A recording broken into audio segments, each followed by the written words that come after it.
Hey guys, it's Bryan. Hey, it's Barry. Hey, and it's Nate. And welcome to the Collecti-Bros podcast.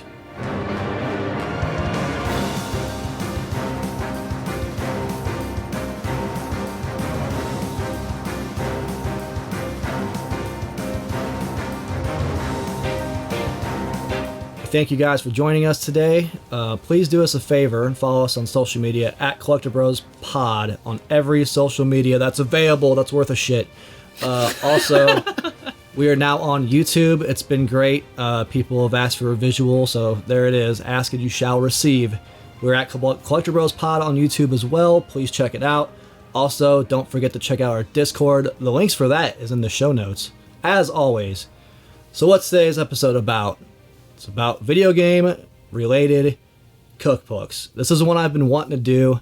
I'm a fat piece of shit, so I love food. I love video games also. Clearly you can tell from this podcast. So honestly, this is something that kind of covers my whole YouTube algorithm, right? It's literally all food and it's all video games. But no, this is pretty interesting. Are these video game cookbooks gimmicky? Are they fucking horrible? Are they fucking awesome? Let's find out. But let's first talk about some games that we're playing, because that's what we do around here. We play games. Barry, you got pick up anything cool? You been playing anything? I wasn't ready. I wasn't ready either. Good thing we can edit. Okay, hold on. As far as pickups, I don't really remember what I said last episode, to be honest. I remember it was Steel Battalion. I don't know if I mentioned Sword and Fairy. I don't think so. I don't remember you saying it, yeah. Okay, so Sword and Fairy Together Forever was on Game Pass, and I wanted to play it, and then it was leaving Game Pass. And I said, oh, well, I'm not going to have time to play this before it leaves. I think that was at the end of June is when it left. But apparently the maybe not, I have to check for the PS4, but the PS5 SKU, I guess, is low print maybe or something for this game. The only physical version is for PS5 and PS4. I don't think Xbox has one. Surprise. Yeah, I don't have a physical. I think it's digital only. So I wanted the PS5 version, and I saw on eBay they were going for like $80. I'm like, I don't want to spend $80. So I was able to find a website to buy it from, Game On. It looks like they have a brick and mortar store, I believe, on the East Coast, Delaware, possibly. But they had it for $50 or $55. I think I paid with shipping. And it was new. And I was like, okay, Sweet. I've never heard of this store. They didn't have, pictures, but they said it was this game and it was new. I said, okay, I'll buy it. And it came brand new. So, I feel like I got a good deal on it, but we'll see. It's Sword and Fairy is kind of a very big Chinese series, and this was the first North American one, and it's the 7th game in the series. Oh, damn. So, I don't know if it's any good, but that's what I picked up recently. Other than that, I got Legend of Heroes, Trails Through Daybreak, limited edition, finally came in the mail. Limited run game. That's really about it. What about playing? What have you been playing? I'm still playing Ys 4. I'm not done with it yet. How do you like it so far compared to the other Ys? It's a rinse and repeat game. It wasn't until about halfway through the game where the story actually picked up. But it was go through the map, go to this town. Aldol doesn't remember what happened to him. He lost his memories, and he did something in this town where everybody hates him. Gotta solve the mystery to clear his name. Okay, cool. You pick up a character to join your party in that game, or in the city. And then once you're done in that town, then you go to the next one. Same rinse and repeat. The next town you go to, he did something and everyone hates him, so he's gotta solve the mystery, clear his name, you get a new party member. And then in part 2, you go to another half of the map that everyone was like, oh, we didn't know this place existed. And then the 2 party members that you gained join you again at a town that something happened where everyone's freaking out because they thought you were dead, so you have to figure out why. It's kind of just like a rinse and repeat game. So the story is not as engaging as 3, which is the one we played for the podcast by far. Which is the shit, by the way. Yeah, but this is the one where they gave the license to 2 different companies and then 2 different games were made. So this is the we remade it. Here's the actual Ys 4. So how long is it? Because that was something I really. Hours. Okay, so it's a little longer than one we played. Yeah. Part of what I really liked about the one we played is it didn't really overstay its welcome, So it's interesting. Yeah, I'm not a super big fan of this one in comparison. I don't think it's the best one that I've played. I 1 and 2, the Chronicles 1 and 2 and 3 are like still by far the best that I've played so far. But I'll get through it. 20 hours. I'm just kind of 20 hours isn't a lot for a game, but I'm just like dragging my feet. Yeah. I don't know. After Red Dead Redemption, it just like really sucked the life out of me, and What is time after that though? Like I don't have the like motivation to play games after that game because it just like sucked my soul away. You're all right. So yeah. No, I get it. I'm like recovering from Red Dead still. I put like 9 hours into Red Dead and I felt the same way, so. I'm just like, man, I can't do Love this it. no more. I don't even remember how many hours I put in that game. Not enough. No, it was a lot. Gosh, too But like much. 140 or something. You're stupid. all right. Too much. And then we actually played Black Desert last Yes, we night. did. I was waiting for it. So I'll let you talk about Black Desert. That's your It's game. all right. I don't want to sound boastful. Look, from what I understand, Black Desert's mostly like a solo grind game, and it's Yes. not super like multiplayer friendly, where it's kind of like a bunch of people playing the game that exists in the same space, which is the Yes. theme, because I had you guys play No Man's Sky, just kind of the same. Yeah. But it was like, how we get a fishing rod, Bryan? We're gonna go fishing. It's like, fuck anything else, we're gonna go catch some fish. And look, for clarity, not to cut you off, I have fallen from grace, but it's still not bad, okay? What are you, 22nd in the I am world tied now? for 25th in the world. 25th in the world? Console. I don't want anybody coming out with smoke. Like, don't want you guys gunning for me. For 25th console. in the world, huh? Because the console leaderboard's different than the PC leaderboard. Yeah. But I'm tied for 25th. The mighty have fallen. I was like single I know. digit. Yeah, I know. That's what you get. 7th? I think it was 7th or 9th. I don't remember which. Yeah, it was top 10. Yeah. It was impressive. Yeah, I remember you sent me like you were like, I remember I have the picture somewhere, and I think you tried to dig around. I And find couldn't it. keep the girls off me every time I went to shows. It's like, 7th? Is that you, Spider I'm Hyphen gonna Man? say this: the fact that you didn't play it for so long and then jump back and you're still top 25 is pretty fucking terrifying. Yeah. Like, Artisan rank I don't 25. know. People say 25, like rather. Black Desert's like a dead game. really? Yeah, but there was people playing yeah, when we I've were never- on there. So the thing is, it was huge because it was like a Korean game. So like all of Korea was on it when it first launched. They solidified and eliminated a lot of the like official BDO servers. So now there's only like one non-PVE server where there used to be like 7. So everyone's like, oh, it's dying. I think it was a there was cost-effective one thing. dedicated Yeah. PvP server. The I player remember. count has dropped, but it's still pretty active, especially on PC. It's not like going to get shut down anytime No, soon. no. Yeah. Console and PC, they keep them separate too, which I think that's hurting their player count also. Basically, console is 6 months behind. So there's already a new character. Like whenever a new character comes out, you can look at the Steam spikes and stuff, and it spikes whenever a new character comes out. The new character's supposed to be just broken as shit too. So I almost picked her. yeah, she's supposed to be so fucking broken. I almost, but I was like, I want to shoot a bow. The combat's great. We'll get to that. So, the game's not intuitive. If you're not used to playing MMOs, you're gonna be lost as fuck. So the menu and the UI is god awful. Even after editing it is probably one of the worst UI editings for MMO I've seen. Honestly, no, that's not true. I've seen worse. But for like a modern MMO. game that's like still relevant and still getting updated, like there's just parts of the UI that like you can't move. Like you can turn them off, but like why can't I move them on the screen?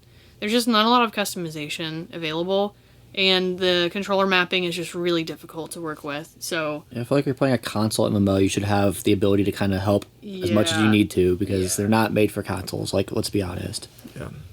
it's not. I'm going to compare it to Final Fantasy, but Final Fantasy on console is still just as good as PC. People argue it's even better Wow. in aspects because the controller support is so good. Nice. Some people will play PC and still only play controller with that game just because the controller mapping is so good. And it's just intuitive and it makes sense for you to do things. Right. But then you run into the problem of like, oh, well, I want to use mods. Use mods on PC if you want, I guess. I don't really care. You know, whatever. They support exactly the same. All the updates come out at the exact same time because they're Yeah. cross-platform. That's So cool. it's one of those things where it's like, it's 2024. Why are we not doing this? So if you want to play Black Desert, just be prepared to be like spending 20 minutes figuring out how to navigate the menus. I got y'all. Bring a notepad. I got y'all. Well, even you were like, everything's changed since That's I true last though. played. Yeah, they completely updated everything with like the life wheel and all that. And I'm Yeah, like, you were like, how do I "Ugh." get my fishing rod out? I had to sit there and like look through the menus and be like, there is a way to edit this. It's somewhere buried in a menu. I mean, it's cool they're still supporting it because it is an older game, but yeah, they could use some quality of life. I think the combat's fantastic. That's what keeps me coming back. The combat was really fun. And the player driven though. The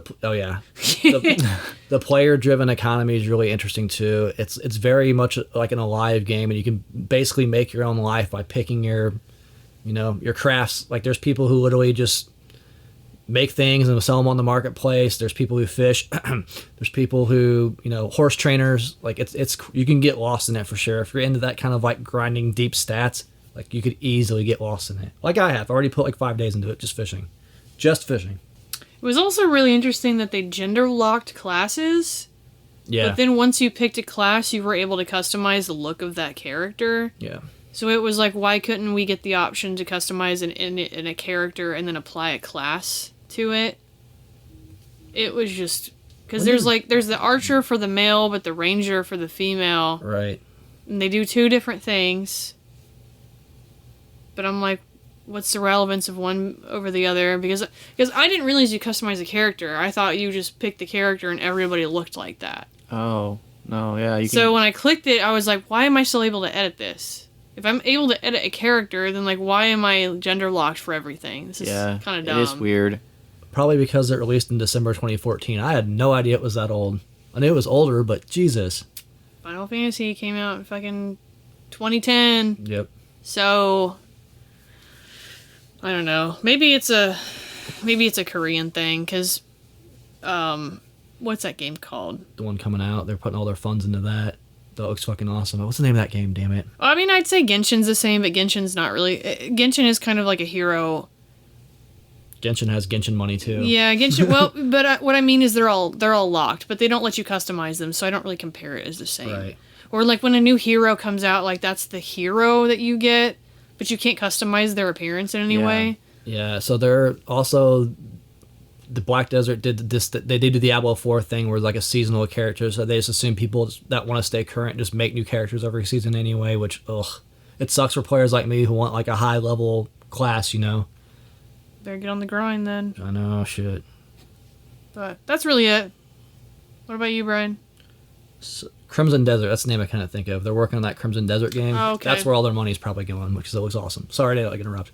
But yeah, pickup wise, I haven't been doing great. I think I said that last episode too. I honestly just haven't had the time to sound like a lame ass. Don't want to get Reddit coming after me for not saying it all the time because I got kids. Well, it's kind of been a dry spell. Yeah. I also spent all my money and I'm broke now. Yeah, that's been tough for pickups. I did get a couple things out. I don't remember if I brought it up last episode. Limited Run Games had a sale. I ended up missing one of the Xbox games, Robbie, so I picked that up. It was that sale where the website crashed and nobody could get on it? Yeah. Did you get anything from that? Okay, I wasn't sure if you did or not. And then I also picked up another banger, Stranger of Paradise for Xbox. It was on clearance at Walmart. It was $10. I mean, I'm not a huge Soulsborne guy, but for $10, I don't see the Xbox version very much at all. So I was like, I was double digits cheap. I'll pick it up. Whatever. It'll probably stay that way. Non-game, but I'd pick it up. Barry found for me is pretty cool. It was a Tekken trading card battle game. Oh, I totally forgot about that. Yeah, so that was pretty interesting. I've never seen it before. It's from Tekken 5, so it's older, but it was like, what, $4? Which I think it was $3. Yeah, I still got a spot you, my bad. But it's $3. I don't care. Sure. Oh man. But no, it's interesting. That was a cool to pick up. I didn't expect to find any kind of weird video game memorabilia that's uncommon. I'm gonna pick it up 9 times out of 10. That's when you have a big collection. You start running out of shit to collect. That's what you go for. As far as playing, I don't know if you all have heard. Oh, obviously Black Desert. Great, love it. Big fan of it. I'm actually a big fan of that game. It's not perfect, but I think I've sunk the time into it, so I've got some of that learning curve out of the way. But I love the combat for Black Desert. I think it's worth a play. It's pretty cheap every time you see it now too. It's physical and digital, so I can't recommend Black Desert enough. If like you're a casual MMO guy, it's one of those games you can come back and go into, and it's completely different, so why does it matter? Did, however, start. It's definitely not a jump in game though. No, it's like a pick at it game. Yeah, it's a better terminology. But I don't know if y'all heard, College Football 25 came out. And did you get that? Not yet. Okay. Oh, dude, I'm getting I started it last night. Okay. Man, let me tell you. I'm on that broke life right now. Like this. I understand. This is how you do a sports game, though. And I get the last one came out 11 years ago, and everyone just assumed this was going to be a Madden copy and paste. This is not Madden at all. It's a different team that made it, right? I'm not sure. Pretty sure it's like its own independent team in EA that so it's Who's a developer? I mean, it's still EA, but like they got their own studio to kind of like they want them to feel different, which is really cool for the physics. Because college football is different. I mean, it's than pro smart. football. It's like, why would I buy college football except for the roster if it plays the same as Madden? Right, because like college football feels completely different than pro football. So like it's clearly like a new, EA is known for just like, fuck you, we're gonna release this game. It's so polished, man. Like there's little things this game does where it's like every single team has like their entrances, or like if there's a song they play at the start of the third quarter, like it'll play in this game. Like it's the presentation's so awesome. The crowd's so dynamic. The crowd graphics are but like if you get on a breakout run, everybody will stand up and they get louder. You get closer to the end zone. There's so much cool stuff in this game, man. Like if you're a college football fan, like you've been waiting on this for 11 years, it's worth it. There's small things to do mechanically, like the option game. There's like a fake toss. There's like it's pressurized based on the trigger. There's like a quick toss. The playbooks are like so legitimate. It's a great game, man. It's so well done. It's what we've been waiting on for years. It's finally here. I think it lives up to the hype. Knew what they had with this one. Like there's a lot writing on it. Yeah, and it seems like they delivered for everyone I've seen. So it's awesome. Great. Like I love it. You guys think they're gonna stay consistent with the quality? That's the question. The thing is, right now with the interesting college football, they have like all the NAIA deals and stuff. So it's like there's a lot of money they're paying out for this game, so they have to make a lot of money for this game every year. More than like for pro sports, you pay for like the players union and you cover every athlete. Well, yeah, I understand that, but if they're already spending a lot of money on just like likeness and shit, they don't have the money to spend on making a development for 4 years. I'm curious how that's the next year is going to be. That's what I mean. Do you think the quality is going to be the same next year? Would, I mean, the same game with fresh coat of paint. I hope so, but let's remember who's developing it. Right. It's an interesting one because this game was not cheap to make. Like this has got to be EA's most expensive game by far for sports games. But that's the thing, though. They had that 11-year gap. They knew it's what people wanted. But like you're saying, next year is where it's going to be telling. But this year's, dude, pick this game up. It's awesome. Like next year, does it have a battle pass? I think there's the Ultimate Team. There's Ultimate Team? Yeah. Oh, my God. Yep. So they have the NBA thing? I don't think it's as egregious. And that's what I It's mean. like a preseason one. Year, there's brother. packs. That's what I'm saying. It's going to be next year. Like I said, this year's great, though. Yay. There is a 10-hour free trial if you have EA Plus, so that's cool if you want to check it out. I will say it's worth playing. Like it's so polished, man. That's my biggest fear, that we're just going to release a reskin. Like it is not as fast as Madden. It plays like college ball.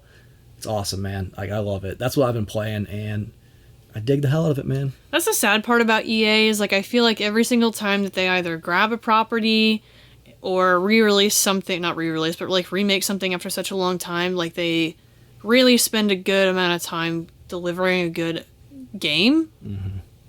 And then they're like, cool, we already got you hooked. Yep. We can feed you shitty worms now. Yep. Fuck you, you're going to buy it. It was like, cool, I feel like it's not even correlation, but they got, Mass Effect 2 halfway through the game, and it was an amazing game. And then they were like, cool, we can just ride on the coattails of like everyone loving the series so much. Yeah. So I'm like worried that they delivered so well on college football, because like I'm not a sports fan, but I know like a lot of people wanted college football back. They were like, what's happening with college football? It's just Madden. It was like a monopoly market. I mean, they still have a monopoly market because it's EA, but whatever.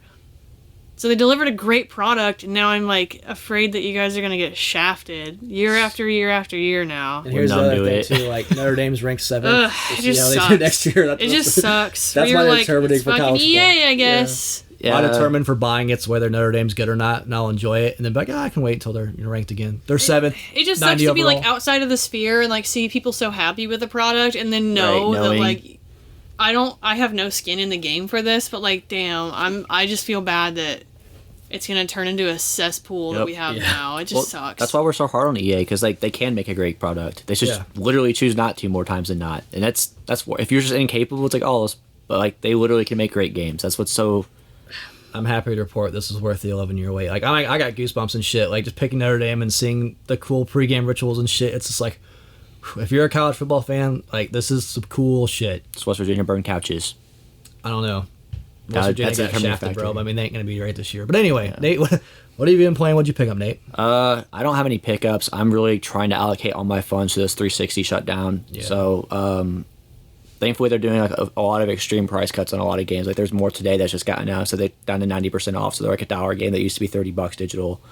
So are they going to be games where you buy them and they'll still pop your achievements after the whole servers go offline? it's just the online store that's going off, not the servers. okay. Nothing that should be affected other than the ability to purchase stuff. So you should be able to install things even if you own like the license to and everything. And you can re-download and all that. Right. Yeah. So I don't have any current pickups because of that, and then it's been a rough month financially. But playing, I've been dabbling in a lot. Been playing Final Fantasy Rebirth. I am trying to get separated back to Final Fantasy 7 after playing 16 because they're just very different games, and it's like trying to make that adjustment. I am enjoying it so far. I just think I have to accept myself that I like 16 better than 7 at this point, which is okay. I like the characters better in 7, but like I like the story and the gameplay better in 16 so far. I'm also like very early into it, so opening for 7 Rebirth is killer though. I will say that that was quite fun. Did you get out of Calm yet? I'm right outside of it. Dang. Like, did you get to the open world part I yet? haven't played it in a week, so no. Are you to the open world part, or are you still in Calm? I'm right. Yeah, I'm right. So you haven't escaped yet? No. Okay. That's where I'm at though, like right there. So. Boy, in like the first 2 hours of the game. I haven't. So it's one of those things where it's like, okay, kids go back to school next week, so it's like no one's gonna be bothering me, and I have to just sit there and veg out on it. And that's what I'm gonna be like focusing on that, because part of it's like, especially with Final Fantasy, I want to sit there and not don't bother me, leave me alone. So. you know, did I take the whole weekend off when that came out? Yes. Yeah, I did take the whole weekend. Yeah, I need that. So Yeah. kids go back to school next week, I'll be able to do it. So I'll be able to actually sink my teeth into it. But I have started it. It's very good. I have a minor complaint and Barry kind of fixed that for me, thankfully. Game performance mode. It's not. I told you. Yeah, I told no, you. that ain't just it. get used to. Like- Just get used to the frame rate, and you'll be fine. Yep, it's noticeable. But yeah, so far really enjoying it. Kind of in between that, I've been playing the original Command & Conquer. I was on the computer and realized that EA Play comes with Game Pass, and I was like, there's PC specific games, and it's like, oh my god, the original Command & Conquers are on here. So I'm going through like Tiberium Wars right now and reliving my childhood, and it's been pretty great. I've also started another playthrough of Arena because it's the one Elder Scrolls game like I haven't beat, so I'm giving it a better shake because it's obviously like the most dated one. It's my least favorite mainline Elder Scrolls game, but I want to like actually beat it. The main quest isn't too bad to navigate. It's the rest of the game that's like, it's obviously an extremely dated RPG, but I got out where I actually created a character I like this time, so I'm not going to give up on it. Like the last one, I made a shitty character, but I know what I'm doing a little more, and it's a solid game for what it was. It's no Daggerfall or anything, but I've been playing that in between, and I'll actually beat it this time, so nothing too exciting. Sports games, obviously still playing my sports games, but... Oh, I don't know how you guys can play multiple games at one time. It's crazy to me. I usually don't. Usually I'm like very much like one at a time. This one was kind of circumstantial because like I said, I don't really want to be bothered while playing Final Fantasy, so I'll have something going on the side. If like, I know I'm going to get bothered, I'll play that instead. Normally I do just play one game at a time, but... well, especially games like I've already played Arena, I've already played Command & Conquer, so it's not like I'm missing anything, you know what I mean? You can just kind of turn it off. So. but it's like Final Fantasy, Arena, Command & Conquer, your 4 sports games. Like, that's just so much to remember in no time. So, like, you haven't played Final Fantasy in a week, but then you go back to it, you'd be like, what are the controls? That's how I would be. Like, I'm just like, I think it's, with that too, there's a familiarity to it, you know, because I've played 7 Remake, and it's a little different, obviously, but, like, I know what I'm doing enough to be like, okay, this is familiar. If it was like a new game, I didn't really know what I would probably get a little bit of brain overlap, but like, I have familiarity with all of these where like I'm good, so That's why I just fish. but yeah, nothing too exciting terribly on this side of the I'm a one and done, brother. usually Smart am one. usually like One and done. This will be a Fortnite doesn't timely. count. This will be a timely Fortnite's always in conversation for a rotation. future episode coming soon. 2025? No, that's 2024. Backlog What? management. Oh! Sneak peek, sorry. Look at us. Tease. You're such a tease. Anyway,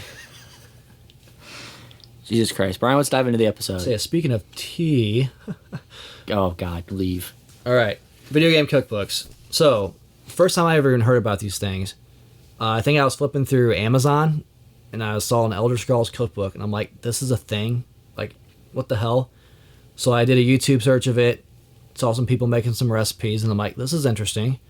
Like, what else is out there? Then I think the second one I ever saw was a Sonic the Hedgehog, and I was like, Did you find out about this recently? Maybe a year or so, maybe 2 years ago. I'm not good okay. with time, but this one, the Elder Scrolls book was printed in 2019, so like I don't think I saw it then. I feel like I would have bought it the day it came out if I would have known this was a thing. But there's a whole bunch out there. I will paraphrase and start with that. There's a ton. We decided to focus on 3 of them. Each of us picked one. We each made 3 recipes. Figure I'm going to look at this. We'll talk about the recipes we made, and they'll go over the books themselves, and we think if they're worth your time or if they're just total pieces of dog shit. So I picked the Elder Scrolls Cookbook. I know, Nate, sorry to steal your thunder, but I owned it. So Elder Scrolls seems like a good one to do because there's a lot of food in the game. It's really interesting. And I brought it up earlier, like there's a Sonic the Hedgehog one. I know the chili dogs or whatever, but there's some I'm like, are these even like a thing that makes sense? I watched a YouTube review of the Diablo one. It's like, oh, it's all spicy food because they're in hell, get it? So these are really interesting. Barry, you picked, what'd you pick? Mine was The Witcher. Shocker. Yeah. Shocker. I think also like a good one, like very regional based, and I was gonna say there's food. I'm the least familiar with tavern Witcher, stuff. yeah. Witcher would make a great one. So, And then Nate? I went with Dragon Age, which has potential Shocker. as well. Yeah, right? Shocking episode of Collecti-Bros. I think that has a lot of potential too. There's a lot of different regions. It's a very big world. There's not just the games. There's novels. There's comics. There's other stuff to draw from. So potential with all 3 of our franchises that we picked, I think, for making a good cookbook. Yeah. It's interesting too. Yeah, I think for like the first time and focus on these 3, we all picked game series that we adore too. That's helpful, but truthfully, unbiased review here. I'll just start with the overall kind of thoughts and feels on the Elder Scrolls Cookbook, and then we'll jump into our recipes. I do really enjoy how this isn't just like a list of recipes, right? This is like almost like a lore book that you would pick up in the game. And with Elder Scrolls especially, that's very important because that's how you get all of your lore in the game. You literally pick up a book up and you start reading it. And this book even mentions like, hey, if you want to read, double down on this, make sure you read Adventures in Homesteading, which is an actual book in Skyrim. There's so many little Easter eggs and stuff in this book alone, just about the lore and about the world. So like if you are a fan of Elder Scrolls lore, like this is a very fun book just to have on your shelf. It adds a lot to the actual game world itself. There's a lot of things this book does right in a sense of that regard of like feeling like a video game book, right? For example, it could have just gone straight in the recipes and be like, here's your appetizers, here's your soups, here's your what desserts. It doesn't do that. It'll start out and tell you like, hey, these are some traditional holidays that people usually eat this recipe, go to this page. It does a whole bunch of things to kind of expand the world of Elder Scrolls and the book itself that it didn't have to do. Even to the point where it's like, if you're eating Nordic food, it's like, here's some good Nordic spices. This is like a Nordic spice mix. There's so much like world building in a cookbook, which is a crazy, weird concept, right? But if you think about it, it makes a ton of sense, especially for an RPG game. So I do really enjoy those aspects of this book. Is anybody else's book like that also? Probably not into the depth like yours is. I will say yours and Barry's were definitely a little more like the Witcher one was really cool, detailed, I would say, but yours especially is like very lore deep. Like yours has regional seasoning mixes and stuff into it, and it feels very much like you pulled that out of Tamriel. You know what I mean? So like mine feels like it is actually the author who wrote it as like a traveler. So it's almost like if you were not from this world, like this is my notes and stuff picking it up from this game. So a little different, but similar as it's not quite as detailed as yours. Yours is also like a little bit thicker than mine. So yeah, Barry, the Witcher one was written as like a guide, right? Or was it like a traveler was like telling his tales? Yeah, it was more of like a traveler telling tales going. So the way, I don't want to go too far into it, but the way that the Witcher one is set up is they're by region. So you've got recipes from Skellige, you've got recipes from Novigrad, Kaer Morhen's in there, and so every single recipe would have like almost a foreword where they wrote almost like a journal entry of saying like, here's where I went, here's what happened, here's how I got this recipe, yada yada yada. So it was more of like a diary journal style than anything. So yeah. I really dig that, man, for like, especially for the medium, right? Like it's video games, especially we all picked RPGs. I feel like it's something they didn't have to do, but they kind of knew their base, and they're like, hey, let's just add some more, make it just a little bit deeper than it had to be. Well, So it would have been so easy to be like, here's the recipes, get to it. Therein lies the problem with cookbooks. Is it's really hard to make a cookbook for a game that doesn't include food. Yeah. And there's Does a The lot Witcher of have them a lot out of food? there. Yeah, I mean, The Witcher does have I've food. only played 2. That's a lot. And that's also remember. one of my complaints about this book. But there's cookbooks out there that it's like, why do we have a Destiny 2 cookbook? Yeah. Why is there a Halo cookbook? Why is there a Diablo cookbook? Why is there an Overwatch cookbook? There's so Overwatch many. would have me Like, like, There's so many. There's just so many that don't make sense. Right. And then in the way that like those don't make sense, they also create ones where it's more like the Minecraft one is more geared towards like simple recipes that look like things from Minecraft Yeah. for like kids to make. And I remember when I was growing up, I had a Star Wars cookbook, and it wasn't anything about like Star Wars food other than, you know, blue milk. but it was more of like, oh, we're gonna make these things and it's gonna be like Death Star cookie balls or something Right. like that. Like it was just inspired instead of it was like from. inspired by, or it's styled to look by like something from that, and it's more like themed. Yeah, that makes sense. And those to me just don't read as like a serious cookbook that I can kind of want to get. And Yeah. like the Sonic one, I'm like, dog, what else is Right. going to be the Sonic one other than chili dogs? There is, I don't remember if it's 6 or 8, but there's 6 or 8 chili dog recipes, bro. But you know what? Like, if it's a Sonic cookbook, it's like the Sonic chili dog cookbook, and everything in there was chili dogs. Like, Yeah. I would be more about that. It's But different. don't throw in, like, the peach rings drink or whatever. I don't Right. know, man. Right. Some of this stuff just doesn't make sense, and, like, it makes perfect sense for RPGs that include food items to have a cookbook. Right. I mean, there's so many food items that you're supposed to craft in Witcher that give you buffs of some Right. kind. Same with Elder Scrolls. Right. There's You can food items physically that pick up give the you item, buffs. Yeah, you can pick them up. Yeah. I don't remember a single time where there was a possibility of eating food in Destiny. There's not. Like, is there a food vendor? And I also have the Final Fantasy 14 one, and that one makes sense because there's Yep. an entire cooking, like, crafting class that you can play and make these foods that give people buffs. It makes sense. Overwatch doesn't make sense. No. I think it's fine, but it's just one of those things where it's like, What's the blue shit you pick up? It's like money in Destiny. What the fuck's that shit called? shit, it's been a minute since I I know. played it. I saw a recipe on how to make food that looks like that. And I was like, what the? Why? Like, it's not edible in the Interesting. game. Why would you want to eat that? Like, I don't remember what it's called. It's been a Glimmer. minute since I played Glimmer. it. Glimmer's Yeah, what it that's- is, yeah. Wow, I Yeah. wasn't even. there's a glimmer recipe where it's like, no one eats What is glimmer. it? Just candy, It's like rock cookie candy? dough that they like basically put blue sugar, powdered sugar on. And it's like this is something like a cookie, and I'm like, what the fuck is it? Like, why does that? That's what I mean. That kind being of stuff. said, I'm just I would like try it. the Pokemon cookbook. Yeah, It's a little fucking rice thing shaped in a Pikachu head. Right. Like, those are cute for younger audiences who make simple recipes, and you want to get kids involved in cooking and they want to do stuff, but you don't want to make complicated recipes with ingredients that you can't find Eat your except for like vegetables. That's international oddish. markets. You know, like stuff Yeah. like that. I'm okay with those. Yeah. I think as long as you advertise it for like what it is, like don't try to make it something it's not. I'm with you. I would lean towards more like an actual. And honestly, that's what's cool about all the books we picked. Like, they're all RPGs, so it leans into that very, very well. I'm happy to report this Elder Scrolls cookbook has a lot of recipes from the game, and it's got stuff inspired by it. It's a really good balance, in my opinion. As far as, like, the offerings are a very good balance. How do you feel about the offerings in the Dragon Age cookbook, Nate? So mine probably lends itself the least because there's not actual like food as much as those two games. I've only played the first game, and I don't remember any food. Yeah, there's like people eating and dining Right. and all that stuff. So it's like it is regionally inspired based food, but most of it I feel like there's a couple I was like, what the hell is this doing in here? Overall, I feel pretty good about mine. I feel like it did a good job of.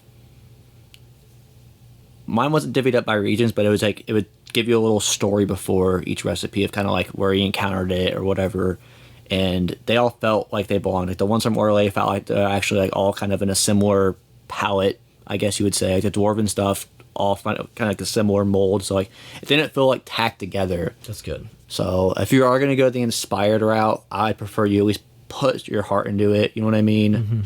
Overall, I feel pretty good about mine though. I feel like there was a couple duds, but I don't think anything's gonna be perfect. And we're talking about a Dragon Age cookbook. That's a very catered audience at that point. So, What about the Witcher one, Barry? Do you feel like it fit the world, or was it just like this was inspired by because there's green stuff here? Here's some lettuce.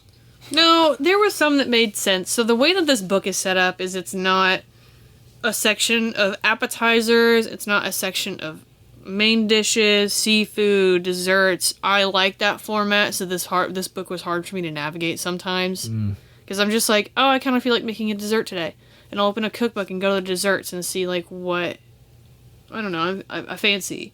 But in That's this how one, was. it's divided up by regions. So you've got White Orchard, Velen, Oxenfurt, Novigrad, Skellige Isles, Toussaint, Beauclair, and the Kermoren. Everything felt like it was supposed to be. Like, Skellige was definitely more, like, seafood based. Like, you've got dishes. Everyone's got to have a freaking salt-encrusted fish. Yeah. Apparently. Yours had one, right? I had two. You had two. Damn, two different ones. And they'd name them after it, where it was like, you know, it was a lot of pork dishes, a lot of goat stuff. So Swords that and one, sandal stuff. that one made sense. More, but more like Viking Isles, Right. which is what it's basically inspired by. And then Yeah. you've got Toussaint, which is like almost a weird mixture of like French and Italian almost. Yeah. Rustic. Velen, which has a lot of like, I feel like, you know, you've got leftover potato bread. Velen was a shitty place in the game, and everyone was poor as fuck. Sarwin. Yeah, sauerkraut and split pea soup. I think mine has Chicken, you know, it was a lot of dishes that you're like, Wartime food. uh-huh. Yeah. Yeah. Which is like, you know, that's cool though. But So there was a lot of, it felt like they tried to pick dishes that might have been regional for that area based on like what it was. Kermoren was a little weird, but that would be an What- interesting yeah, what one. can you Like, do what with do you that? beer? Like, what do you do? so I mean the food selection was interesting. My book specifically had a lot of complicated ingredients. Yeah. In a way of like, this isn't a simple recipe, but we're going to ask you for ingredients that you can't get from a normal store. I Interesting. like yours more than everyone else's. Yeah, there definitely. was some very specific things in there where I was like, I don't even know where to buy that. I'm not in Europe, bro. I can't just like go harvest No, this. and like, so one of the dishes I picked specifically, it wanted camembert cheese, if I'm saying that right. And I was like, what the fuck is camembert? What is that? And it's just brie, but it's like a specific, like, kind of brie. And I'm like, where am I supposed to get? I don't know where to get that. We got cheddar, mozzarella. Yeah.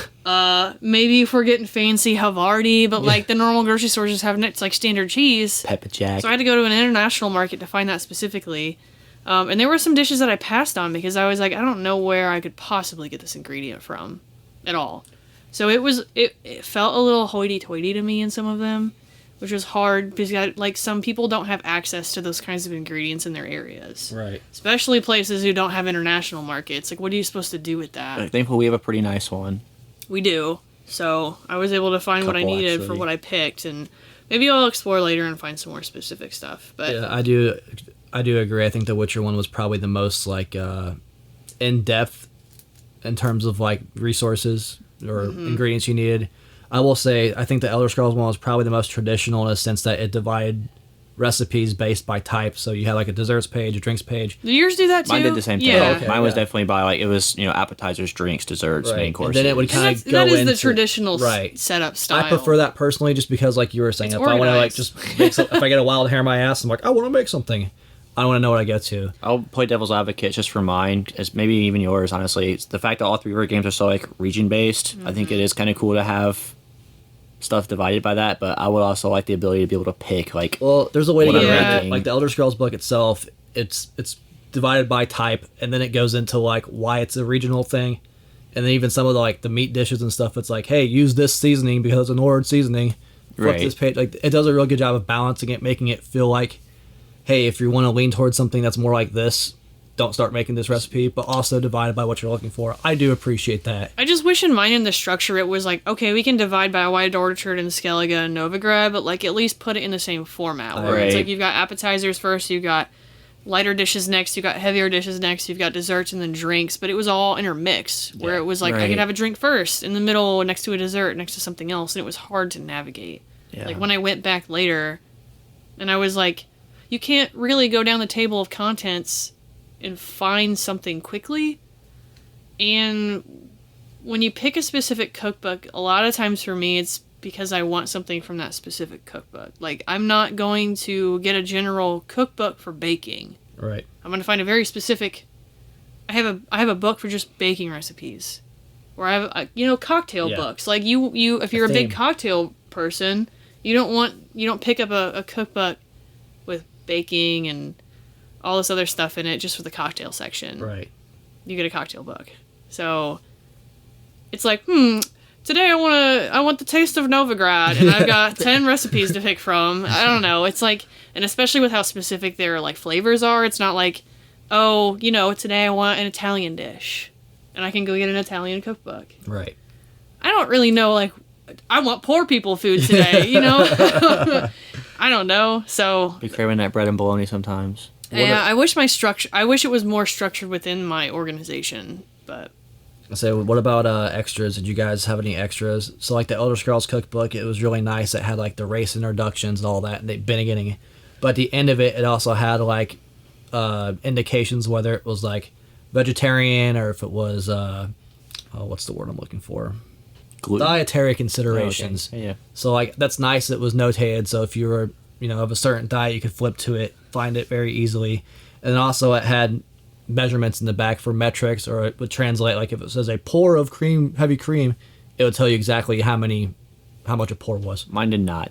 Yeah. Keep it short and sweet. Mine did not. Measurement conversion charts. I think mine was probably the smallest book out of everyone's. I do appreciate that too, because truthfully, when we made some of my recipes, I was like, how much was a pour? How much was a bit?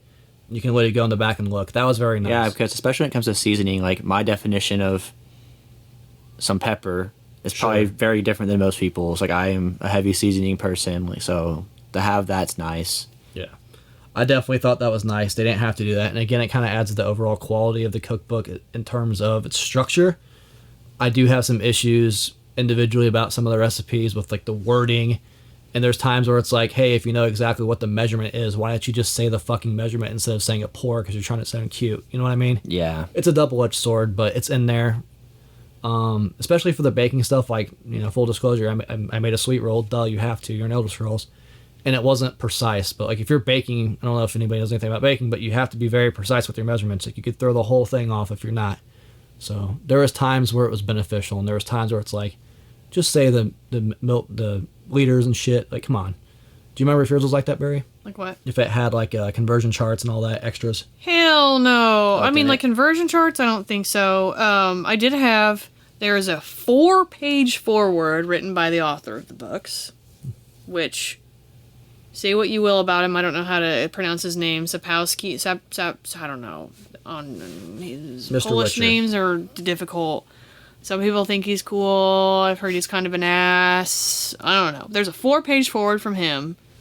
And then after that, there's an introduction of the book, I guess talking about like what they were thinking about when they were creating this book or where the inspirations come from.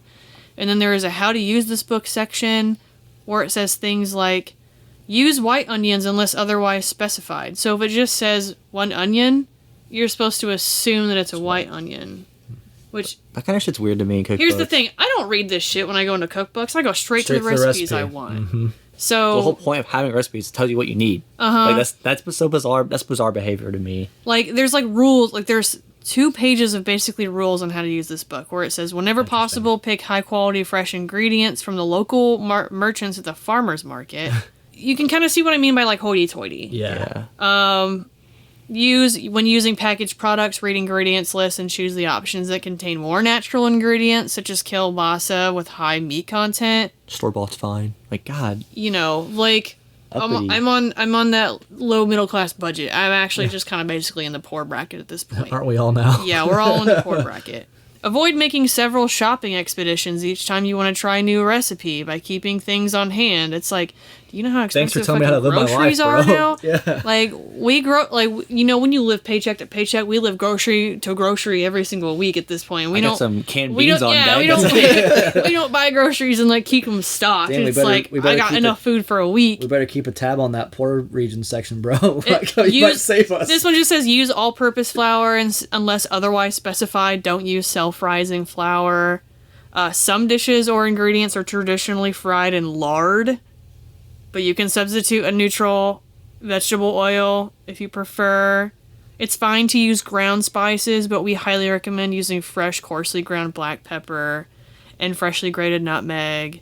Kind of dull too, though, right? Like, of course, you prefer. There's a lot of ingredients. things in this book where it's like, if I had the opportunity to get, like, okay, for example, one of the dishes I picked, it asked specifically for fresh dill, and fresh dill has such a different flavor than just dried dill. No doubt. And if it just said dill, I would assume that it wanted me to use fresh dill, but I would probably go with the dried dill because I'm a poor bitch. And this, also in my area, it is so hard to find fresh dill. Really? Yeah, I can't find it. I It was goes actually quick. shocked that I found it the day that I went for it. So I was like, oh, okay, finally I was like able to buy this ingredient. Like, it's so sparse here. There's just things that like I can't buy around here because we just don't have the availability. It's like you wouldn't think getting fresh dill would be difficult in, the capital of a state, but it kind of is sometimes. I don't want to drive around all downtown to find fucking dill. So, Well, for reference, it's always over here if you need it in the future. Because I get it for the turtle. you guys grow dill? No, I get it. At the On our store side for of the town, turtle. I get it.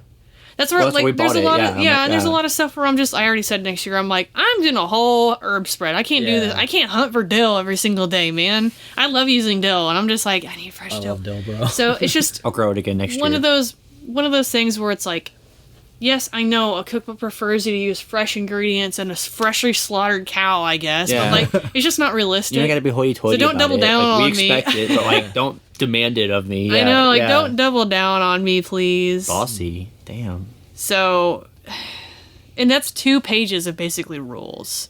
Good kitchen hygiene is essential. If you see mold on brined ingredients or sourdough, discard it. God, thank God for that. Don't Would've waste leftovers. been fucked without that.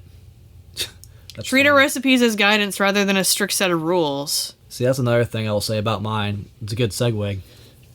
Mine very much it acted like these recipes you've made before, and it was kind of like a guidebook. If I'm following a recipe, like especially the first time I make it, and you're written in a book, I want it to be more precise and accurate, and then I can play with it after I'm comfortable. Like this is the first time I've ever baked something in my life, and I was like, I wish this was a little more accurate and said, go ahead and give a pour. Like, don't tell me a pour. Tell me exact measurements. Like, I didn't actually read. Can I see your book? yeah, of course. I didn't actually read that recipe. I don't think it was a sweet roll that said that. I think it was a shrimp one. I would say but with a still. couple of his, it wasn't as detailed as you prefer. Like, Yeah. It's like to me, like we're all 3 pretty proficient cooks in here.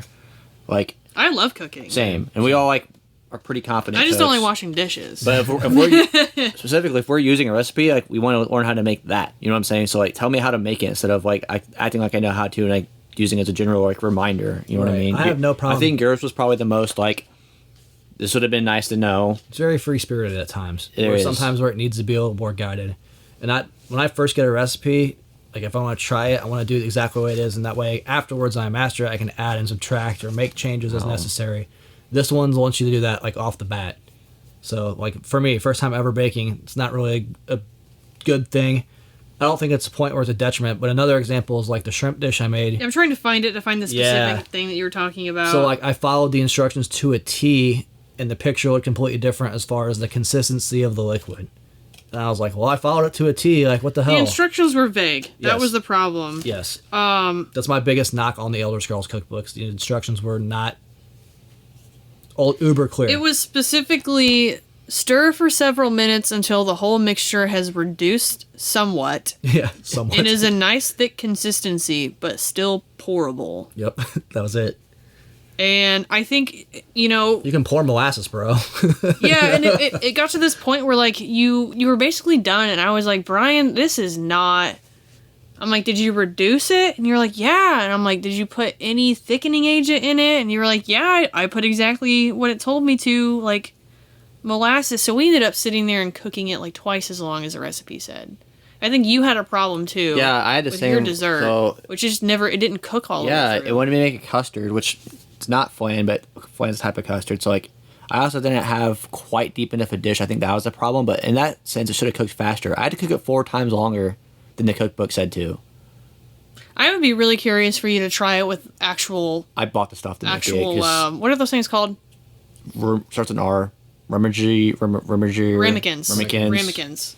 Yeah, so I'm gonna try it because I actually really enjoyed that recipe. I like custard a lot, and but yeah, I had to cook it 4 times longer to get it to finally do like what it wanted to do, and I was like, that I would get if you're like 5 to 10 minutes off, especially like dessert, but 4 times as long as like I almost cooked it for an hour. I was like, this is gonna burn.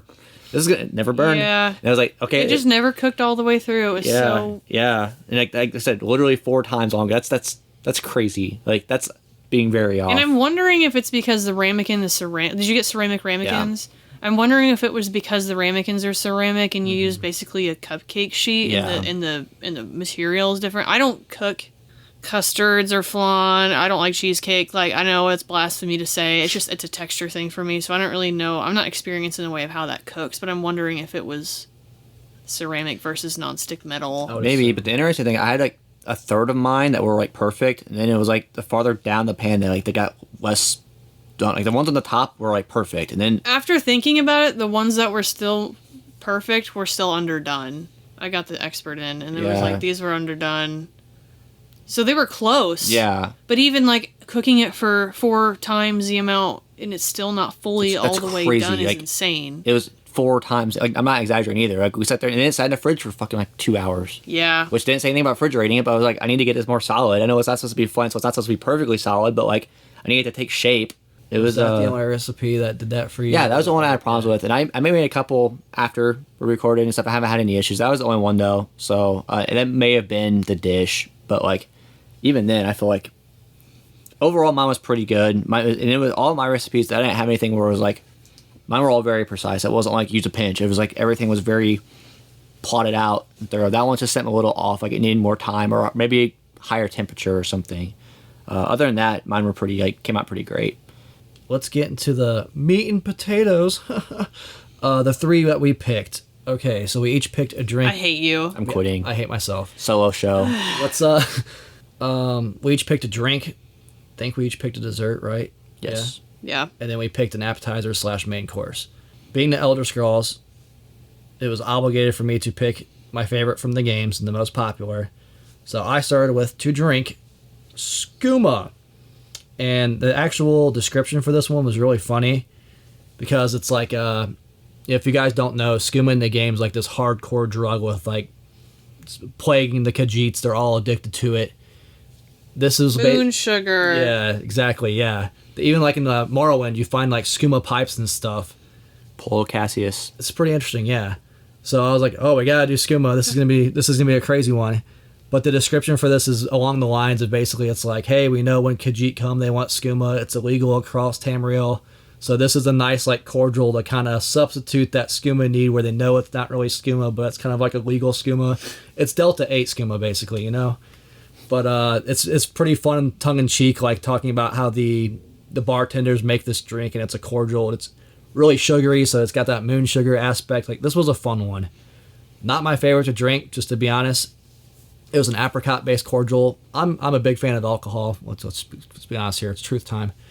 I'm not a huge cordial guy. I'm not a sugar alcohol guy.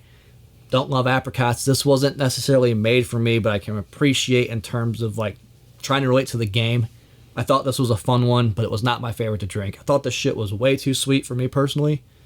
It was like drinking pure sugar, which, I mean, yes, it's supposed to be like moon sugar. I love that, but at the same time, I don't think I'm making this one anytime soon. You know, I feel like it's really funny that even in this, we're at the two spectrums, and then Nate's like dead middle. Yeah. Yep. Pretty much. Yep. I am just like sugar me up, sugar it up. In your alcohol? Yeah. Yeah. Yeah. I'm a bourbon guy, just to be clear, so like this is way off base for me because the recipe called for it to be made with vodka. And I'm like, okay, like whatever. I went to high school. Like I've drank vodka before. It's just not my favorite. What vodka did you use? New Amsterdam. So like Look, not, I only drink Grey not Goose. fancy, but like not the cheapest shit on the excuse planet. me, I only Barry. drink Grey Excuse me. Oh, excuse me. I know. We were talking about being poor. I Maybe sound fucking hoity-toity, but you also like understand how much But you're not alcohol a- I have yeah, in my house. you're not a heavy drinker, You know, too, though. not Yeah, at you're all. definitely the least out of. If they were like, get vodka, I'm like, guess I'm a splurge. Yeah, so that makes sense. I but have you don't- thoughts with vodka, but we won't get into that today. So the recipes for this, it Maybe called some for. water.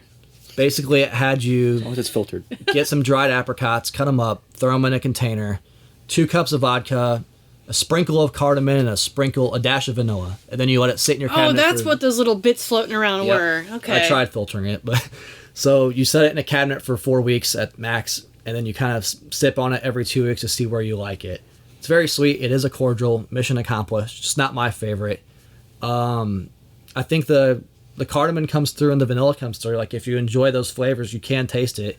It's a decent sipper, but I'm literally having one and I have to stop. That shit'll be in my cabinet forever. Yeah, you actually made all of us a bottle. Like I have a bottle you sent home with me, and I like actually only had 2 bottles. Well, I became a cook and tweaked it because I did the third one with gin, remember? And that one was so much better in my opinion. I'm not even a gin guy at all. I hate gin, but it was so much better with gin. I like gin in very specific circumstances. It brought all those little like teaser flavors out so much more in my opinion than the vodka. The vodka just tasted like apricot vodka, which it's infused, so I get it. But the gin version made the cardamom stand out, the vanilla stand out. It tasted very floral. It tasted way more unique in my opinion. So if you make this, I suggest it in gin. Skoom's not supposed to be floral, bro. It's just sugar straight to your veins. Right. So the original What recipe else is tastes like nothing than vodka? very faithful. Very faithful recipe. You just Yeah. gotta smoke it next time. I like this one overall. I think it looked really nice. I think when you poured it, it looked It was desserty. a little fancy. Put the little Yeah. apricots in the Yeah.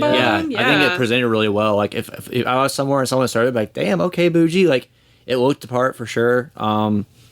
I think Bryan kind of said it's not really what I would go to for a drink for alcohol, but I can appreciate it. It's definitely a dessert drink, like 100%. I can see my wife enjoying this drink. Like she likes fruity, like aromatic. She likes her alcohol with like sugar in it. smells great. The I think apricots like come through, yeah. this is something honestly if you could like the recipe overall. It's just I don't think it's something necessarily I would go back to. I was actually sipping on it this morning. So I'm like, I wonder how this is like a little bit later, and it was still it's very potent. Like it is a. It's so goddamn It's gonna sugary, take bro. you. It's smack in the face. So like, I'm Once I with got to the last half inch of that drink, I couldn't keep the bottom was couldn't tough. do it. So- The bottom's so sugary. potent. I think potent's the word I would use. Woof. It's not strong. It's potent. It's very like. It's a- Like it is. Yeah. It's a sipper, man. It's syrup. Yep. It's Sorry, just it's syrup. thick. It is a thicker drink. Like you said, it is a cordial. So I yeah. think as far as what they were going for, mission accomplished. Yeah, sure. What drink did you pick, Nate? Okay, mine was an inspired drink from the Golden Nug. Long story short, it's kind of like it's a pretty simple drink. It's like a fruit juice mixed with a little bit of gin. So it wasn't supposed to be a super strong drink. It's supposed to be like It was grapefruit. Yep. yeah, it was It was grapefruit. grapefruit juice. That's what I said, right? You said fruit juice. Just Yeah. so Oh, fruit. You're so, not yeah. wrong, It was but yeah. grapefruit and gin. Yeah, that's what I meant to say. I read it and it just only said that I can have apparently. Grapefruit, gin, and tonic water. Yeah, it was super simple. It was supposed to be clean.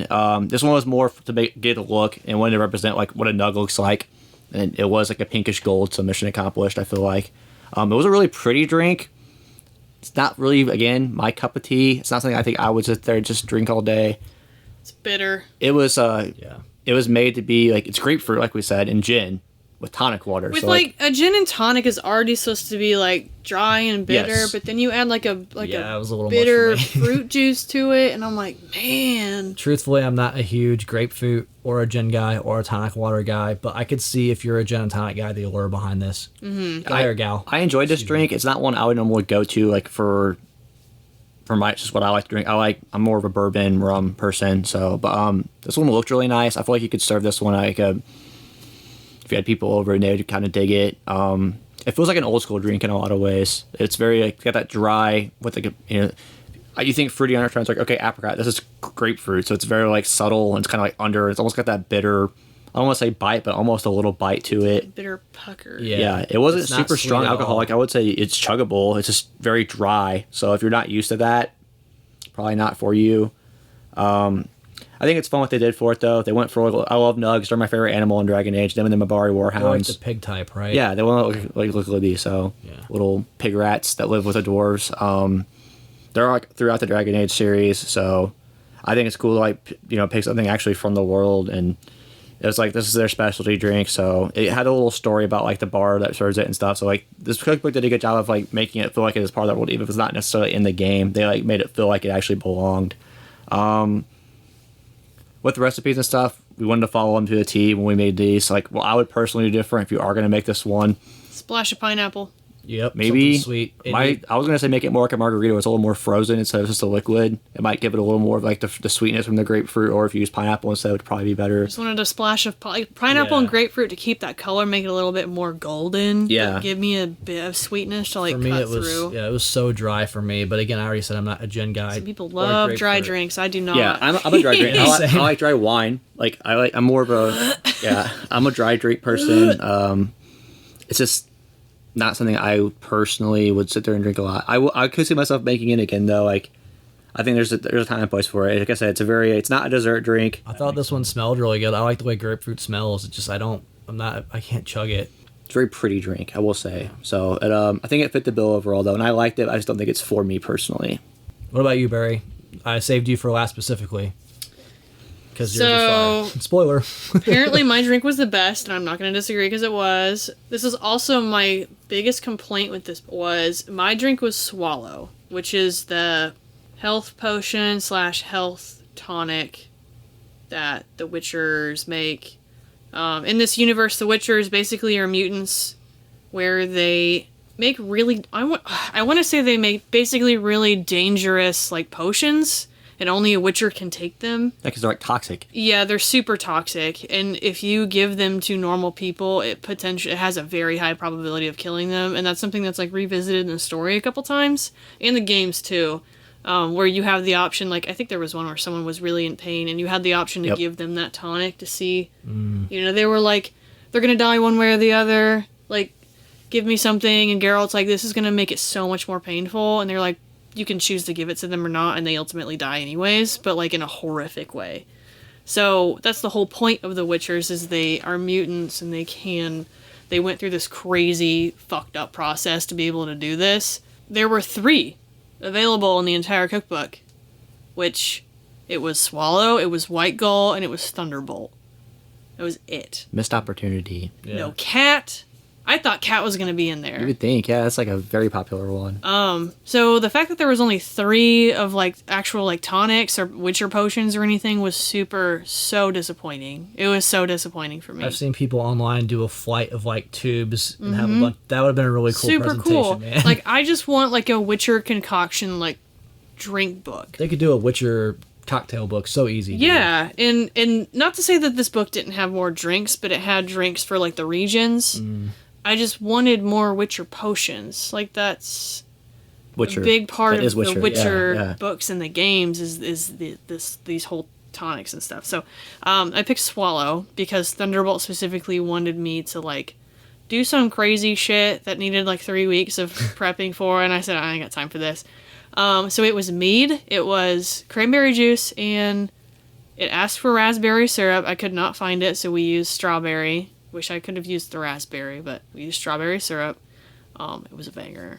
It was for sure. So good. I'd never had mead before, actually, and I'm like a big wine guy, and I didn't realize it was honey wine. So I was like, oh, okay. I love mead, just for full clarity. Like, I never had it before this. love and Never had it before. I will have it again. I will say that. Yeah, literally, like, we went grocery shopping, maybe the day after we went grocery shopping for, like, the actual house groceries, and I'm like, Yep. the Mead. store, and, we had to go to the liquor store to actually get mead. It's not, like, normally available. My grocery store only had one available. It's unflavored. I still got the cranberry juice and the strawberry syrup, so it was really good. And then I wanted to make it a little bit more fun, so I went and got these little, like, craft, like, potion size little bottles with the corks on them, and It we added did a that lot of for it. presentation. That was a blast. So it was just fun to, like, pop a little cork off and, like, chug your little Yeah, potion dude. down. They were chuggable. I will say, They were like, so chuggable. How accurate to the game you're talking about how it's dangerous for humans to consume. Like, this was a very dangerous drink because you could just sit there and just chug them man. all day, dude. It didn't taste like alcohol at all. It didn't taste like wine. It was super balanced, It was man. really It was good. a good mixed drink. Like, I love cranberry juice as it is. I love fucking syrup. It wasn't too sweet though. It wasn't like the skooma at all. It was like a very, very perfect. It felt really balanced. balanced. I was nervous going in that it was going to be too sweet for me. For like, I would still enjoy it, but not be able to like drink it. I could sit there and drink this. I will say the mead that we got was the far dry side of mead, and the one that I just picked up is much more sweet. So I'm wondering how it's going to taste differently. Well, that's the thing. I love my sweet drinks, but even this one, like, it wasn't super sweet. It was so balanced. But it was like at that perfect point where I was like, okay, I don't feel like I'm going to get sick with this. Yeah. I feel like I could drink that whole bottle. I could drink that all day. My notes actually said we chuggable killed AF. all the mead's gone. Like, we killed all of it. Even Sherry, you poured one for me and she like stole it. And I was like, all right. I was so disappointed because I was like, man, like I'm a wine boy and I can drink a whole bottle of that shit by myself. Yeah. Now I was looking at it and I'm like, man, I wish I had more. Yeah, the place we went, they had like a whole section of mead. There was probably like 33 different meads there, and I was like, I want to try you. I want to try you. Yeah. So, and I'm not a big alcohol drinker anymore. I just like don't. This one, like I drink water. I just drink water all the time now. And I'm like, well, that's why you look like you. I'm already like chronically dehydrated, and alcohol dehydrates me more, so I don't drink it very often. But I think it's safe for me to say this was like our winner of the three. No doubt. For the drinks, this was the best one. We all loved it. Highly recommend that recipe. Again, it's easy too. We were fighting for seconds. Yeah, there was no leftovers for that. There was one left over, and I said, picture. we gotta let Nate have it. Yeah. I wanted to drink it so bad. It was great. It was my favorite thing we made, honestly. Yeah, I think it's one of the few where, like, for me, for recipes, like, I like adding my own stuff too, because I have certain flavor profiles that I put on everything. This is like one of the few I just like, I want to touch a thing. It's perfect, literally. This is one of the few I don't have anything in note wise where I'm like, oh, I changed this. I was like, no, this is great as it is, honestly. It changes like your brand of meat, I guess. Yeah, but I don't know enough because I don't have meat, so I don't know. Like, maybe once I find one, I'm like, maybe, but it was really right now, drier made with the balance of the juice. Like, I want to change a goddamn thing about this. Maybe the raspberry syrup instead of strawberry, but. All right, so let's move on to our main courses / appetizers. I picked this one specifically because I'm sure I'm going to butcher the name. What are the lizard people called, Mr. Elder Scrolls? Argonian. So I picked this one because it was the Argonian dish. And it's funny because the forwards, like, these people have horrible palates. Like, they just eat swamp food. They're lizards. I have pet reptiles, so, like, I always pick Argonians. Like, they're fun. But this is hands down the most palatable dish they have. And it's just basically a shrimp boil. It was shrimp, and it was brown sugar and soy sauce. What's up? No, you just shrimp and brown sugar. Yeah. Forrest Gump left this one off the list, bro. But that's all it really was, and you let it thicken up, and that's the thing. The picture for it was very thick, and the ingredients were not as... It was pretty much just shrimp inside of a soy sauce, brown sugar, thicky mixture. Right, and this had cream in it, too, and you would never know, because the soy sauce was so overpowering. It's all I tasted. This was not my favorite, to be fair. And I love shrimp. Like, I could eat a whole package. I could eat a pound of shrimp, no problem, bro. This one was not great. The sauce, it was a little better when we let it thicken up. Like we alluded to earlier, we kind of fucked it up a little bit. I had to sit there and baby it. But I think this one was severely missing flavor. Like, this was missing... I love seasoned food, and this would be perfect for lizard people because there's no seasoning. Yeah, we're all three pretty big seasoning people here. Drown it in seasoning, dude. So, but like I said, we were following it to a T, so... Right, and this is one of those examples where the cookbook was being very, like, loose with it, where it could have been helpful to be like, hey, make sure you get it to this consistency instead of playing loosey-goosey with it. Somewhat. Right. Yeah. I feel like once we got it there, a lot more of the flavor did come out and stuff, though, for sure. It tasted a lot better once we sat there and messed with it. I would say it was still kind of lacking. Initially going in, I was like, oh, this is going to be too sweet because of the brown sugar. I didn't even taste the brown sugar. This is too overpowering with soy sauce, which is a weird thing for lizards. Did you use light or dark? Light. Yeah, I think this is one where it's fun looking because it didn't look appetizing, but it looked very much from the world. It looked like it was straight out of the Black Marsh, so like A+ for like making it look like something from that world. If I went over to someone's house swamp shrimp and you served this to me, I'd be like, what the fuck? Like, you know, like it looks like, I imagine what they did is they just kind of took a bowl and they walked out to the swamp and they just like scooped up the goop and got the some shit in the bottom. Yeah, it looks like A+. It looks like it's from the world, but like, man, it was not pretty to look at. And thankfully, I like can look. I've eaten some crazy shit in my life, so like I can look past it. But I will presentation. Yeah, not great. Well, 1 star, but like it did look the part, so like I'm not gonna knock it because it looked like it was supposed to. Execution 5. Yeah. Presentation 1. There you go. Exactly. I definitely thought this one could have used some more seasoning for sure. I'm with you though. Like maybe like something earthy, like some cumin, some nutmeg. I would have added like Texture also to me. Texture is really important when I'm eating something food. Like, this was a slimy shrimp, bro. I love grilled shrimp. That's Yeah. why I like that. I mean, even the tad overcooked, I like that toughness. This was like just the sauce brought it down. It needed something else, It some needed rice, some vegetable- veggies. right. Like, It it needed needed some texture. something Like, to it was go with it it. was by far the most bland thing This that was we hands had. down my Yeah. least favorite thing we made. This is. I'm being hard on it, but like I don't. It was thyme and chili powder, and that was it. Yeah, I didn't even taste. I didn't taste the thyme or chili powder in it. Thyme I feel like was aesthetic. It was on top of it to have some green, some contrast. It was not my favorite dish at all. My least favorite, hands down. Like think- you're saying, more accurate presentation and taste, 1 star. Nate, what did you do for your appetizer or course? I had a pretty fun one. So keeping on my nug theme, this was a dwarven inspired dish. It was nug pancakes, which sounds really weird in principle, and it was kind of bizarre. In essence, we had pancakes, we had shredded nug meat, then we had pancakes, then we had shredded nug into a tower. So it was about 4 pancake quadrant with nug meat shredded in there. Obviously, nugs don't exist in our world, so I had to use pulled pork. I made a vegetarian side dish with jackfruit. Thankfully, I used to be a vegetarian, vegan, so I knew jackfruit's a good substitute for that. Called for like a pretty intense seasoning mix, which was great because pork and jackfruit absorb seasoning really well, especially when you slow cook it like it wanted you to. Out the bag, great seasoning blend. That pulled pork was fire by itself. And then this called for barbecue to kind of like give it some juice, because like dry pancakes, dried pulled pork, it could have been catastrophic. So I called for barbecue. I was really worried it was going to cover up completely the seasoning. It didn't so much in the pork. I could still taste the sweetening. The jackfruit, it did kind of cover it up a little bit, but I still feel like it was pretty well seasoned. I just don't understand how you make pancakes and you don't say a little bit of syrup. Right. The syrup. Okay. Sorry, continue. No, you're good. We'll get there. Yeah. So overall, I actually really like this dish. Like, the only thing I would do different, I add garlic and jalapenos to literally everything I make. I would have probably cooked the meat, jackfruit with some garlic and jalapenos to kind of. Like, that's just a staple for me. But other than that, like, I would say I would make this one again. It was actually really good. It was extremely filling. Bryan and I split one because it was like, hey, we got all this other food to eat. And like, it was so like 2 bites and it was. It was a 4 stack of filling. pancakes, right? It looked like a Yes. sloppy Joe with little pancakes. as, like, Yeah, the bread. so it was super unique and it was fun. It's talking about how, like, hey, nugs are pets, nugs are also food. So it kind of gave like a, if you're not used to seeing dwarves eat nugs, like, this one might scare you off. And it is like an intimidating dish, like, not really to make, but like to look at, because it looks like when you go to Steak and Shake and you're like, it could be a quad, and you're like, ugh. So I thought this one was super fun. I had a man. lot of fun with it. Yeah. Yeah, it was unique. It was, pancakes for lunch, and you use barbecue sauce instead of syrup. I will say my biggest knock on it was a little dry, and I don't think more barbecue sauce is the answer. No. However, Barry found the I think- answer, though. Yeah, Barry, you found the answer.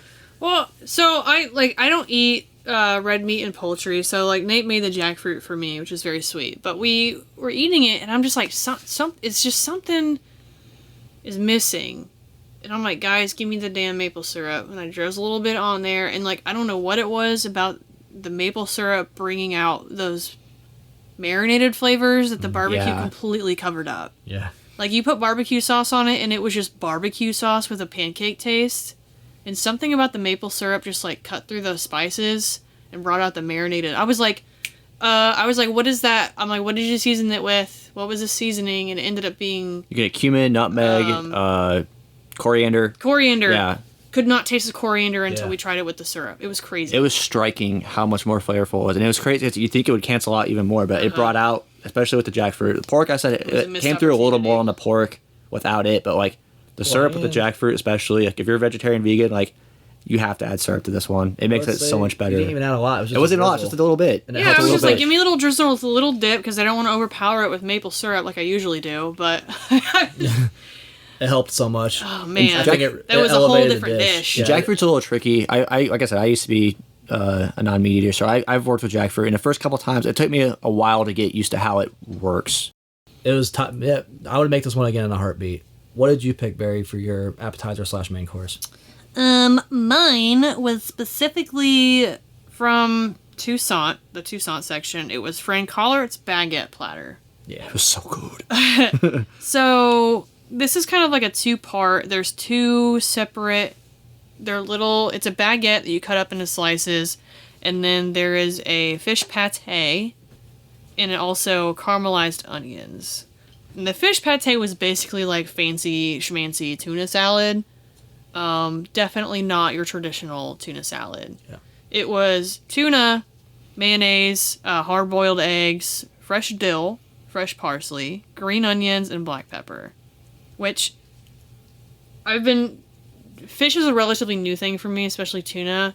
I had my first tuna experience after the very long period of when I didn't eat fish. It was a poor decision of having a tuna salad sandwich from Subway. Oh God. And it was terrible. Damn. So I swore off tuna. So I'm trying to figure out tuna right now, but it was really good. Oh, this is a great dish, dude. I'm just like, I don't like celery, and everyone's like, put celery in your tuna salad. And I'm like, no. It's all about that contrast, brother.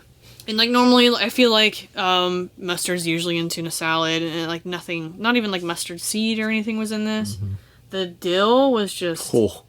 Oh wow, it was otherworldly. I love fresh dill. I love dill. I was all there for it. Yeah. And then the other one was the caramelized onion, which is basically red onions. Caramelized red onions with simplistically honey, balsamic vinegar, thyme. That's all kind of like caramelized, and then you put that on top of the camembert cheese or brie. So good. You put the cheese on the little breads and you toast them in the oven so the cheese gets melty a little bit, and then you put the caramelized onions on top, and then there's a little bit of walnut, like crushed walnut on top of that. And, like, I tell you, that had some of the most complex flavors I've tasted. I agree. I was just like, what? I don't understand how honey and balsamic vinegar and onions gonna mix together with this weird stinky cheese. Like, I'm not normally a brie fan at all, because I think it tastes like dirt. That's why I love it. I like really earthy flavors, so I was like, yes, brie! It was very earthy, and it's really hard to decide, like, which one I liked better. Same. My notes for the onion one, which I eat onions like apples, just for full disclosure. Come at me. I just wrote super complex because you had like the sweetness of the onions, and the cheese like was kind of salty.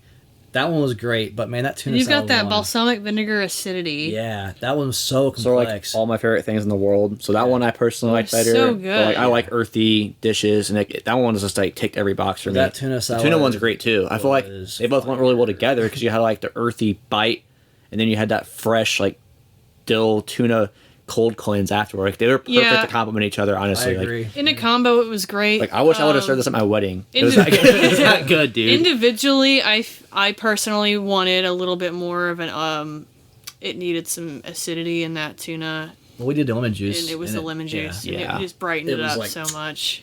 I was having trouble pick two, and then I had the lemon juice. I was like, this one. Lemon juice is a killer. Yeah. I mean, out of the box, like right off the page, I think the caramelized onion half of this recipe was so much more impressive. Yeah, it's complex. But well, so these looked great too. It's a combo. It's still just like they're so close. I don't know what to do. If you were served these, like, oh, this is some fancy shit. Like, they looked really nice. And I love red onions. Same. So if I'm eating an onion for something and it doesn't specify what I want, like this book specified it was supposed to be a white onion, my bitch ass using a red one. Yeah.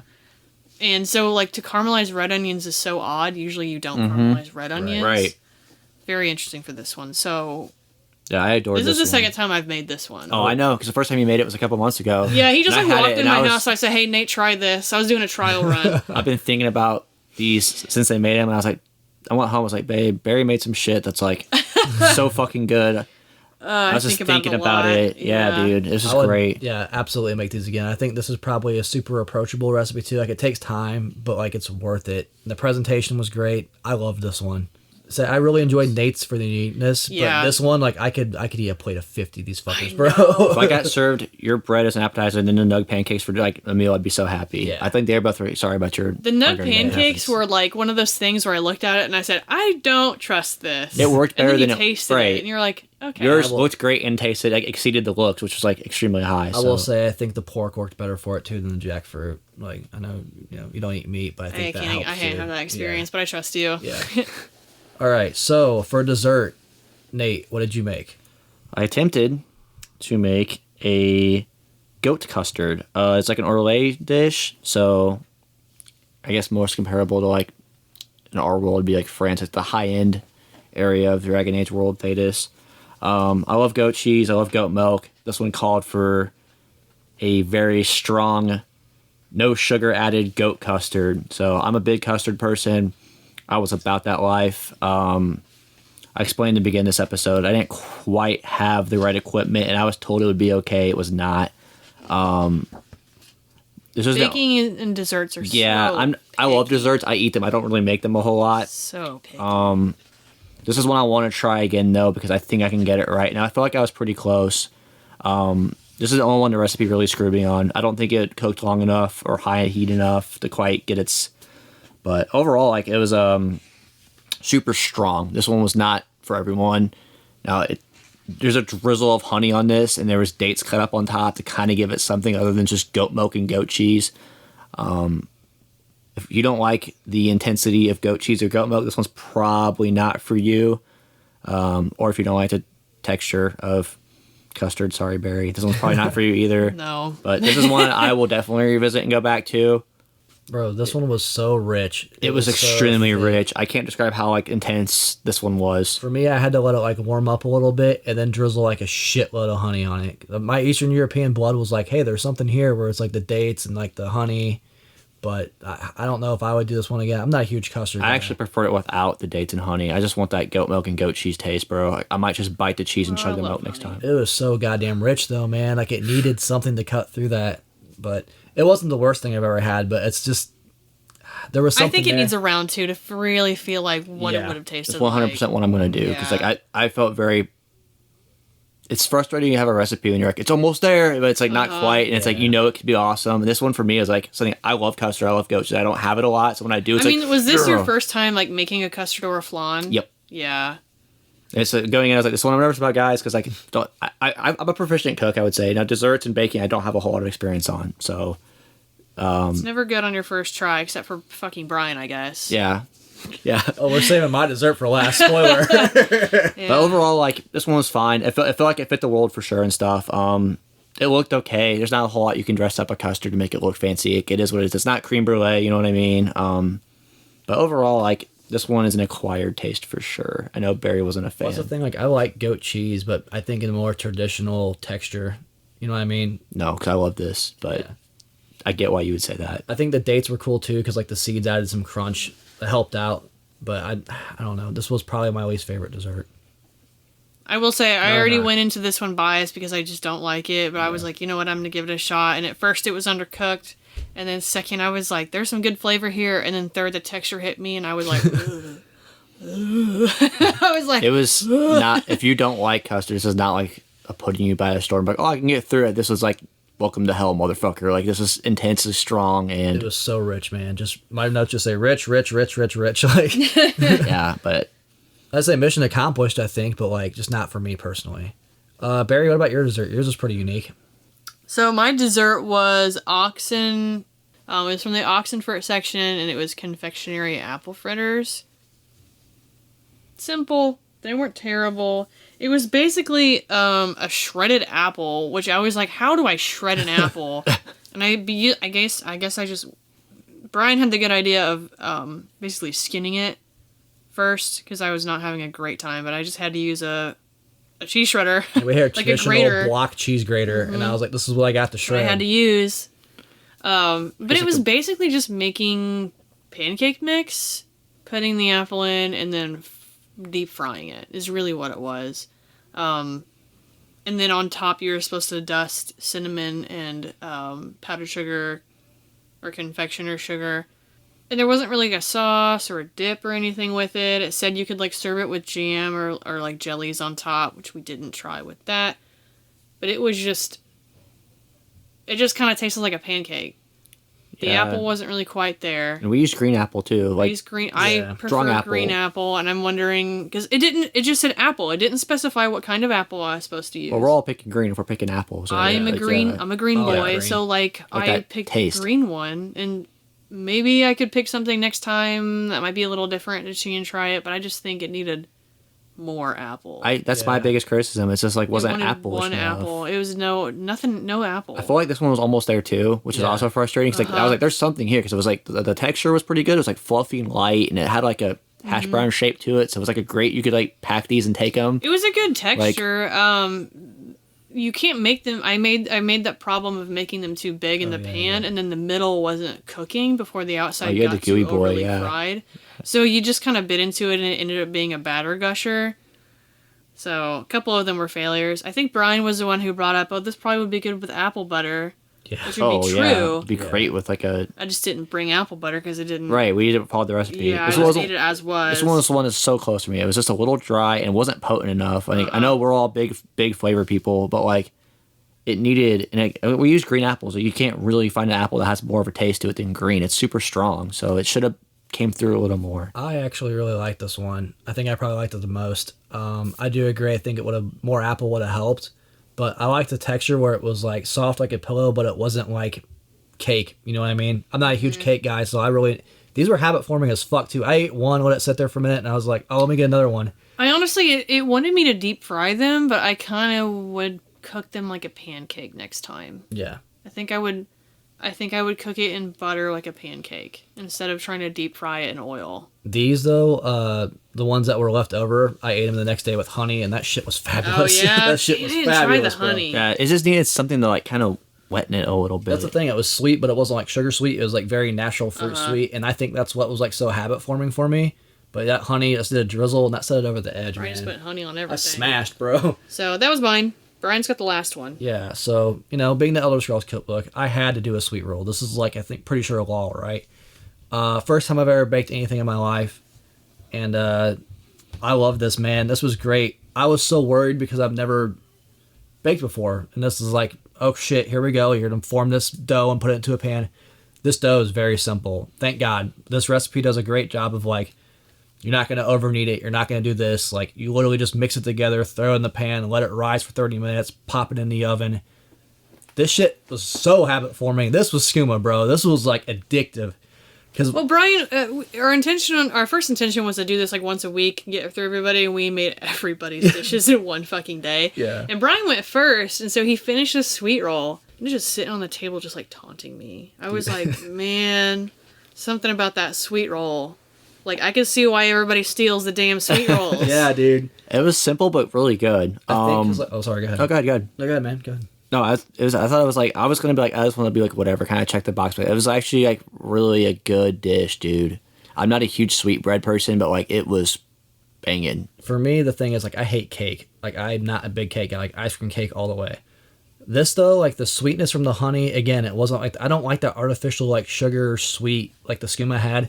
This was like a very nice, like, natural sugar where it wasn't too bad. And that's what I was telling Sherry. Like, if you ever just make this without the honey, this is like a nice bread recipe.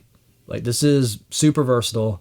It was fun. And, like, seeing a living sweet roll is kind of, like, weird, breaking the fourth wall almost. My biggest complaint with this was the icing. Mm-hmm. I'm not a huge icing guy in general. We had to play with this icing a little bit to get it thicker than following the recipe. The way the recipe called for it was a little too thin, in my opinion. But when we let it sit out for, I think it was an hour, it was, like, perfect. Like, it was very photogenic after that. But this, I could smash these. Like, I was literally just cutting a piece off. I also used a larger pan than the recipe called for, and that didn't really affect it too bad as far as, like, the dough expanding. So if you want to get a big size sweet roll, like a jumbo sweet roll, you could. Just double the recipe. But this was a fun one to make, too. Like, I'm really happy with my first attempt at baking. And I got the stamp of approval from the master, so that was cool. Yeah, this was a surprise for me because I was like, man, I don't even like cake or whatever. This was fantastic. It wasn't cake, it was bread. I hear you. It was sweet bread. Sweet bread. Which, yeah, I gotta be in the mood for it. It's a texture for me. I thought it would be too dry. Bread, it's dense as hell. This is a fun one I will definitely come back to. Being like a big Elder Scrolls fan, seeing it come to life was pretty fun. I was thrilled with how easy this was to do. Like I said, I've never baked. This is the first time I've ever baked in my life. As soon as you pull it out of the oven, it was like a big smile on my face. Like, it's fucking sweet world, bro. It's pretty tight. It was a fun one. This is probably my favorite dessert of the bunch. And I would definitely do this one again in a heartbeat. So, audience, what do you guys think? You guys have any video game related cookbooks? Is there any recipes you're looking for? Say, please check out the YouTube video for this one. This was a fun one to do. It was very labor expensive and very time consuming, but I actually had a lot of fun with this one. Like I said initially, this is one I've been wanting to do. Might be one we'll revisit in the future if you guys like it. Barry, what's next? Well, we rescheduled some things and moved some things around so we could finally, after years and years and years of waiting for a very expensive game, Steel Battalion. Nice. The whole kit and caboodle. We all three finally got Steel Battalions. We're all gonna LAN party it up like a legit Xbox to Xbox. Whole squad in a room with tables. I always say I'm Steel excited for the Battalion. next episode, but this one, like, genuinely, if you weren't going to pick it, one of us was going to pick this This one. was a long time. We would have picked it so much earlier. We all had one, I was yeah. the last one who didn't have a Steel Battalion. Honestly, though, it was worth the wait. Like, that makes it more special, in my opinion. Yeah. Like, you have the Xbox boys, and it's like, Barry's got the Xbox Grill. Like, this is going to be such a fucking fun one, dude. I'm very I can't excited. wait. You haven't played it before, have you? I've never played it, no. Yeah. I am a very heavy mech person, so I've always wanted this game, and I passed on it a few times and I regretted it. So No regrets now. we'll see if it's worth the very large price tag on this. Yes, it's a legit Grail game for the original Xbox, so this is going to be a fun one, guys. Well, thanks for tuning in. I hope we didn't bore you too much. We appreciate each and every one of you. Thank you for the continued support, seeing the constant growth, even going to the new platform YouTube. It's been a lot of fun. Thank you guys so much. See ya next time. Post your best and worst food recipes in there, boys. Stay oppressed. Stay Stay oppressed, y'all. Break that glass ceiling.